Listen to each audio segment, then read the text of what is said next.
সাগরে নয়, কুমির পাওয়া গেল সাহারা মরুভূমিতে। এই কুমিরটির দৈর্ঘ্য 30 ফুট এবং ওজন প্রায় 3 টন। চলুন ফ্রিকি নিউজে জেনে নেই এই সম্পর্কে বিস্তারিত। তিউনিসিয়ার সাহারা মরুভূমিতে এমন দৈত্যাকৃতির সামুদ্রিক কুমিরের জীবাশ্ম পেয়ে অবাক বিজ্ঞানীরা। বৈজ্ঞানিকদের ধারণাও ছিল না যে কুমির এত বড় হতে পারে। বলগনা বিশ্ববিদ্যালয়ের ফেডেরিকো ফ্যান্টি বলেছেন, কুমিরটি শুধু বড়ই নয়, দৈত্যাকৃতির। দেখতে আস্ত একটি বাসের মতো বড়। মরুভূমিতে অভিযানের সময় পাওয়া কুমিরটিকে ম্যাচিমোসারাস শ্রেণীর প্রাণীর তালিকাভুক্ত করা হয়েছে। বৈজ্ঞানিকদের অনুমান, তৎকালীন সময়ে খাদ্য শৃঙ্খলের একেবারে উপরে অবস্থান করত প্রাণীটি। মাছসহ সামুদ্রিক প্রাণীদের মেরে তাদের মাংস খেত ওই রাক্ষসে কুমির।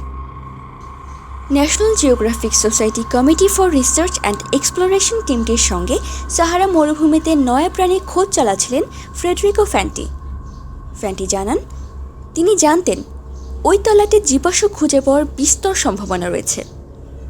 সেই মতোই চলছিল তল্লাশি অভিযান, আর তারই ফল মিলল হাতে নাতে।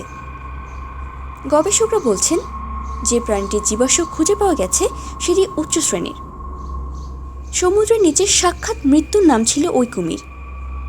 তার ধারালো দাঁতের কামড়ে ছিন্ন ভিন্ন হয়ে যেত সামুদ্রিক প্রাণীরা। সম্ভবত বড়সড় এক প্রাকৃতিক বিপর্যয়ে ম্যাচিমোসারাস শ্রেণীর কুমিরটি জীবজগৎ থেকে মুছে যায় বলে বৈজ্ঞানিকদের অনুমান। কথিত আছে, সাহারা মরুভূমি এলাকাটি একসময় মহাসাগর ছিল।